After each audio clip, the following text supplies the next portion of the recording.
Plural forms of some nouns. Кейбір зат атаушылардың көптүк түрү.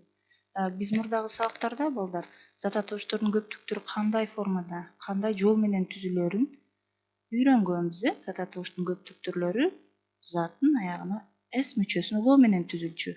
Бүгүн болсо кээ бир зат атаушылар ошол эрежеге баш ийбей турган зат атаушылардын көптүк түрлөрүн үйрөнөбүз. Дегенде ушу сүрөттөр менен иштейбиз. Биринчи сүрөттө ким турат, аны карап алайлык. Бизде биринчи сүрөттө a man, эркек адам турат. Эркек адамды биз англисче a man деп айтабыз. Транскрипциясын жазып коелук. A man, деген туушу a man. This is a man. Бул жакта анын каршысында эркек адамдын сүрөтүн көрүп атабыз. Булар көптүк түрдө, экөө. Анда демек көптүк түрдө биз деген артиклди албайбыз. Анда көптүк түрү мен эле болуп калат. Жөнөкөй карагыла, транскрипцияда кандай айырмачылыктар бар. A man, man. A man, man. A man, man. This is a man. These are көптүк түрдө. These are men. Булар эркек адамдар десек. Бул жерде жекелик түрдө this is a man. This is a man. These are men. Кийинки сүрөттү карайбыз. Аял кишинин сүрөтүн көрүп турасыңар, экинчи сүрөттө.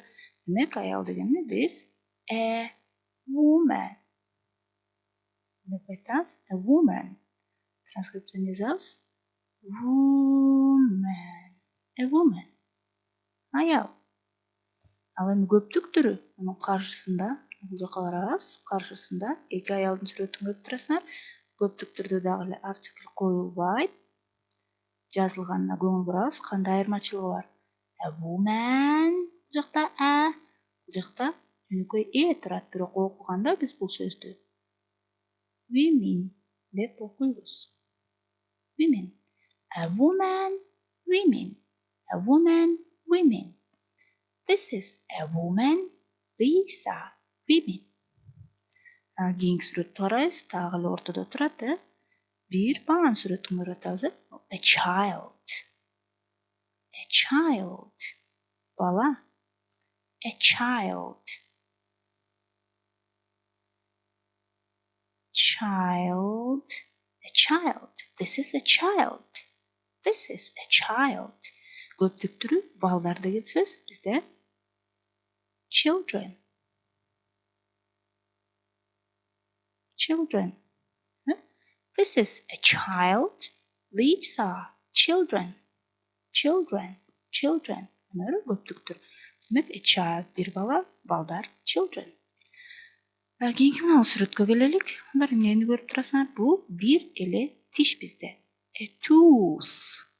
A tooth. A tooth. Дагы транскрипциясын көрүп коелук. Tooth. A tooth. A tooth. Мунун көптүк түрү мына сүрөткө каралып. Көп тиштерди көрүп атабыз. Булар бизге teeth деп айтылат. Teeth. A tooth. Teeth. A tooth. Teeth. This is a tooth. These are teeth. Бул тиш, булар тиштер. Кийинки сүрөттү карайбыз. Бул жерде да биз казды көрүп турабыз. Каз жекелик түрдө a goose. A goose. A goose. Транскрипциясын өтө жана жазып коелук. Goose. Goose. Goose. Ал эми каздын көптүк түрү сүрөттүн ал жерде турат. Geese. Geese. Созулма. Geese. A goose. Geese. A goose. Geese. This is a goose. These are geese. Бизде дагы сүрөттөрүбүз калды. Ал жерде бизде Mickey, эмне көрүп турабыз? Mouse. A mouse. Чычкан. A mouse. Чычкандар көптүк түрдө mice. Кандай айырмачылык бар? A mouse. Mice. A mouse. Mice. This is a mouse. These are mice. Тышкандар. Бүгүн баарын жатташыбыз керек болот. Андан кийинки акыркы сүрөтүбүзгө келелик. Бул өгүз. Сүрөттүбүз өгүздү көрүп турабыз. Демек, an ox. An ox. An ox. Өгүз. Көптүк түрдө oxen. Oxen. An ox. Oxen. An ox. Oxen. An ox. Oxen. Өгүз. Өгүздөр. This is an ox. These are oxen. These are oxen. Демек, балдар, биз жекелик түрдө алганда биз дайыма артикль менен айтабыз, же болбосо анын формасы эгер үндү менен башталса n менен артикль менен алабыз жекелик санды, көптүк санда эч качан же n деген артикльдар колдонулбайт. Демек, азыркы биз караган зататооштор эрежеге баш ийбеген жекелик түрү менен көптүк түрү башкача айтылган. Башкача айтканда s үчөсүнүн жардамы менен эмес, башкача жолдор менен уңгусунан өзгөргөн зататооштордун көптүк түрү болду. Дагы бир сыйра кайталап коебуз. A man, men. A woman, women. A tooth, teeth.